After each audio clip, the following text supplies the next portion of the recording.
Okay, so now we have the talk promised earlier from Cassidy. So thank you, Cassidy. Yeah. Thank you. I'm really glad that worked. All right, so I'm going to be talking about a really similar problem that I've been working on. Called verifying Dafny contract integrity. So the goal of this work, we leverage Dafny's backend to detect issues and provide feedback to improve contract integrity.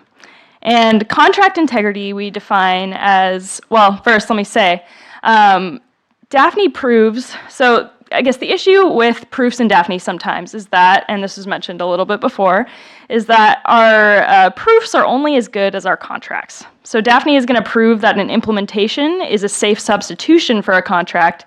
It's never really looking at that implementation in a method. And so we need to know that our contracts are good, and it's hard to write correct specifications. So integrity in this work means that the contract is free of these 4 common pitfalls that I've run into a lot and that I've seen other people working in Dafny run into. Contradiction, vacuity, unconstrained outputs, and redundancy. So I'll get into what each of those means. First, I want to mention a little bit of related work. So the biggest thing is the Dafny 4.4, so the most recent version, has some really cool stuff that's really related to this as well. So in Dafny 4.4, it has the ability to detect when a part of a contract is not used in the proof. So it has the ability, it looks at the proof and the SMT unsatisfiable cores and is able to say, hey, you didn't use this specific part of the specification in the proof, and so it doesn't need to be there. It also has the ability to find contradiction in the specification and also with regards to the specification and the implementation and how they interact. So I want to say that my work is a little bit different from this in that I'm not looking at the implementation at all. So this is kind of looking at this from a contract-driven development point of view. This tool, you can look at purely the specification. So that's where those differ a little bit. Maybe they have a little bit different use cases. And then there were some other related work I drew from that I'll skip over for the sake of time. So let's go into these pitfalls. We have contradiction. So a really simple example, a contradiction in your specification is when you have a clause that cannot be true. So for example, I don't think anybody would ever write this, but for the sake of example, we want to require that A is not equal to B and also that A is equal to B. Obviously, that can never be true. So how do we detect that?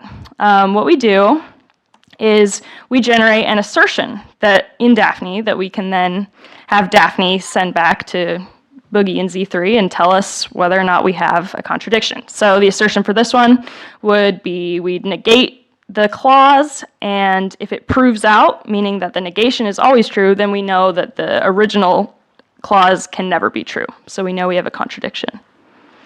Vacuity is the opposite of contradiction, something that will always be true no matter what.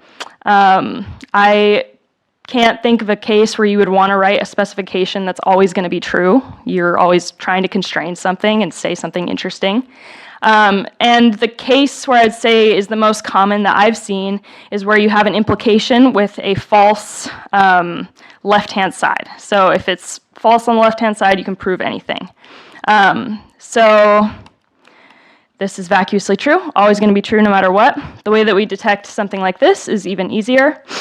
We just assert that clause. If it proves out, then we know that it's always going to be true. And obviously this is a super simple example, but you can run into this really easily, at least I have a lot, where I write something that I think is not a contradiction on the left-hand side of an implication, and it is. And then everything proves out, and I think everything's great, and it's not. So that's always really sad. So that's kind of motivated me looking into this. Okay, so then unconstrained outputs. The last talk talked a little bit about this. The idea is that if you're specifying something about, say, a method, and you have an output, you want to know what's going to happen to that output. And so you don't want to write a spec and then, you don't even know, your spec isn't even saying anything about what the output is, or maybe it's not fully saying what's happening. So the way that I kind of looked at this was I said, okay, there are cases of the amount that an output is constrained. So we could have a case where, let's say we have an output x from a method, and we just say x is always equal to 5. Great, then we know it's fully constrained. We know that we are, we know what x is going to be. Then a really bad case is you don't even mention x in your ensures clauses, and obviously you know nothing about x. And then the trickiest and probably most common example of where you can have unconstrained output is where you constrain an output in some ways, but not necessarily in all ways. So maybe you have a conditional that tells you what it's going to be in this case, but you forget to constrain it everywhere. So I'll give a little example of what I mean by that. So we have this method, unconstrained. It takes in 2 integers and returns result, another integer. And if we look at these ensures clauses, we have if a is greater than b, then our output result gets set to a. And if b is greater than a, our output gets set to b. You might notice that we're missing the case where a is equal to b. And that can be really easy to forget to throw in there. So if we had an implementation associated with this, if we have a case where a is equal to b, we can't say anything about this result. It's not constrained. So we want to be able to detect cases like that. So what we do is, I'll walk through this assert statement. This is the assertion that would get generated in order to detect this.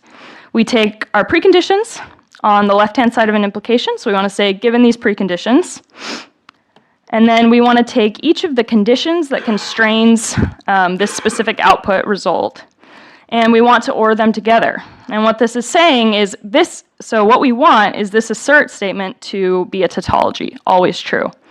In this case, it is not going to be, because we have a counterexample where a is equal to b. So what we're checking for is a tautology where we OR together all of the constraints that tell us something about our result. All right, and then finally, the last pitfall I looked at is redundancy. This is a little bit different. This doesn't necessarily point to an error itself. We don't want clauses in our contract that don't need to be there. That just makes everything more confusing and makes it more error prone. So let's look at this little example. Again, a very simple example. We have a should be equal to 1. A should not be equal to -1, and b should be greater than 0.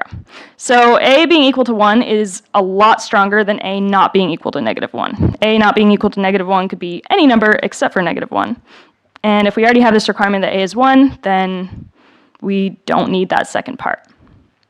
So so to detect this, we want to ask the question, are any of these contract clauses implied by other parts of the contract? So the way that we go through generating assertions for this is we first look at this. Okay, so we're going to take these first 2 requirements and we say, hey, does a being equal to 1 and a not being equal to 1 imply that b is greater than 0? No, it does not. So that is not redundant. So we're good. The second one, does a being equal to 1 and b being greater than 0 imply that a is not -1? Yes, it does. So this is redundant. So we know that we don't need this clause. And the next one is not redundant. So we're going to generate an assertion for each one of the independent clauses in a contract in order to detect which ones don't need to be there. All right. So I've hinted at this a little bit, but we're leveraging the Dafny backend, and by that I mean, when I first started thinking about this, I thought, I should generate these SMT constraints and pass them in and get them back, and then I realized that Dafny's already doing all this work for me with all of everything and types, and so I am using the SMT solver, but indirectly through Dafny and generating these assertions. And I use Dafny rewriters to generate these assertions. And I want to say thank you to Aaron Toom. I don't know if he's listening right now, but he gave me the idea and showed me Dafny rewriters. So that was very helpful. Okay, So here's an example of kind of what happens. So say we have this specification for binary search. You don't need to try to read through it all. I will point out that there is a problem in specification. This is under constrained output. So we have the case where R is greater than 0 and the case where R is less than 0, but we are not covering the case where R is equal to 0. So we should be able to detect that we're not fully constraining this output. We run Dafny with the contract integrity option. This is in my branch of Dafny, so if anyone's interested in trying this out, it's right here. And then just to show you a little bit, tiny snippet of the code. So I have this contract integrity rewriter. It's from the rewriter interface that already exists in Dafny. And I'm creating assert statements and inserting them into the original program. So the assert statement that gets generated for this, for detecting this unconstrained output, these were the preconditions of that function, and then we check that they imply the conditions that constrain the output. Obviously, this is not going to work because R could be 0, and then we know that we have unconstrained output. So in the report, we get this nice little report that tells us that the test of unconstrained for our output R in the binary search method failed. So again, that doesn't necessarily mean that there was, maybe you didn't mean to, maybe you were okay with it being under constrained, but again, it'll just let you know that you don't have this output fully constrained. Okay, so I've tested this tool on quite a few Dafny programs. So I'll just walk through this table a little bit. This is the number of contracts in each one of these, well, the number of methods in each one of these files, and the number of requires clauses and ensures clauses. This average length of contract clause is just the number of words in each clause. And that was just to try to give an idea of the complexity, how long these are. But a better way would just be to look at the examples, which are available on our BYU Dafny stuff. And then if there were any errors in the report, got those, and then the issues that were detected. So this very first one was just me making up all the ideas that I could think of issues that you could run into. It detected all of them. That's good because that's what I was testing it on. And then these 5 files are just some examples of the ones that I ran it on. These had been pretty heavily tested, and they have implementations, and it still detected some issues with unconstrained output and redundancy in a few of these. It didn't detect any contradiction or vacuity, and I would say that's because these were already really well tested. They have implementations, and that's something that we probably would have found along the way. But had we been writing specifications from the start, we definitely ran into contradiction and things like that. And then one more thing I want to point out is this tool does not work for all types of contracts. So in this last one, we had some things that were not correct, and I'll go into what it does not handle correctly. So it handles pretty much, well, everything that I've tested, it's handled correctly. And then the biggest thorn in my side working on this is that it does not work for existential quantification. So if I try to say there exists something and it doesn't work. And that is a problem because a lot of Dafny contracts have universal quantification, and because I'm negating these clauses with universal quantification, that turns into an existential quantification clause, and then Dafny isn't able to find me that witness. And then the old keyword is less of an issue. I just need to, that's more engineering, I just need to introduce a new variable and the original and another one, 2 variables so that it can deal with that. So it's mostly existential quantification that is the main problem right now. So yes, future work, figure out some heuristic for dealing with this existential quantification problem. And then other things I want to add. Right now, it tells you that there's an issue, but it doesn't necessarily point you to exactly where it is. So I want to get some more informed feedback for fixing issues. And redundancy, is a little bit rudimentary right now. Just going through and doing an assert statement for each independent clause can be a little bit costly, and I think I could reduce that down better. So yeah, that's all. Thank you, and I'll take questions.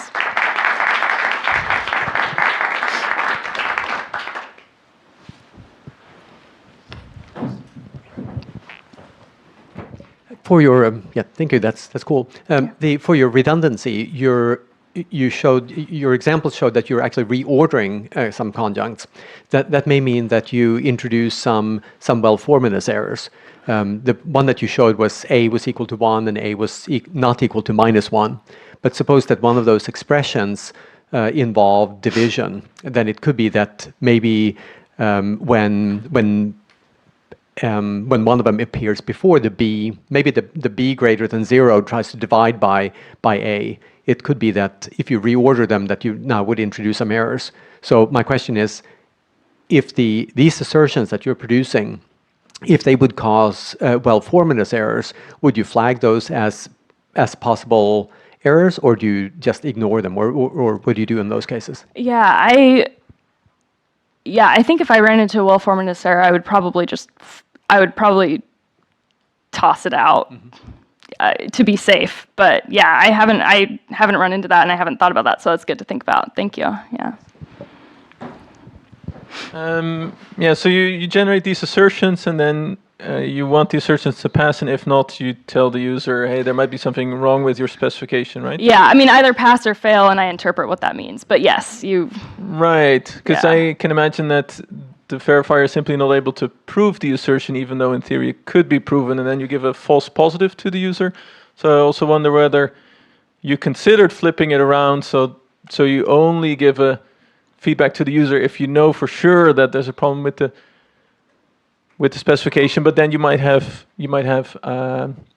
false negatives. Right. So you get the other issue. But like from a user experience perspective, you could weigh those two and sort of figure out which you prefer. Right, yeah.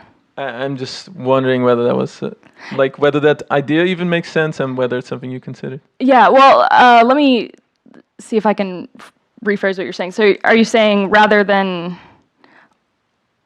Yeah, sorry, can you do you mean sometimes I want an assertion to pass and sometimes I want an assertion to fail, and should I just make it all so that they're all supposed to pass or they're all supposed to... Is that what you're saying? I feel like you're relying on the solver to tell you whether maybe sometimes an output is unconstrained. Mm-hmm. And if there's a scenario where it is unconstrained, but the solver is simply not able to prove it because of the complexity of the expression that you're passing to the solver, then...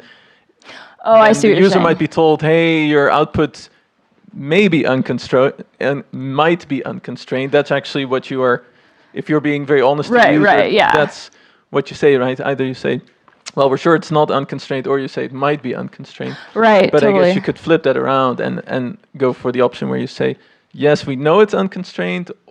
But we might have missed some... Yeah. Yeah, I don't know. I almost would lean towards just reporting everything, just because it's just so that the user can go and look and just maybe have the caveat that maybe there's no issue here, but just take a look.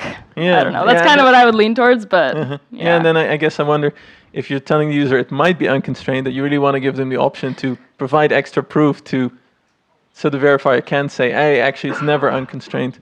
Yes, yeah. And that's kind of where I was saying, I maybe point that, yes, there could be an issue. I want to give them a little bit more information of where I'm pulling that from so that they can actually go and easily see if that was an actual problem or not. So. All right, thank you. Yeah. It's very cool work. Okay. We have a short break now. Oh, sorry. Let's thank Cassidy again.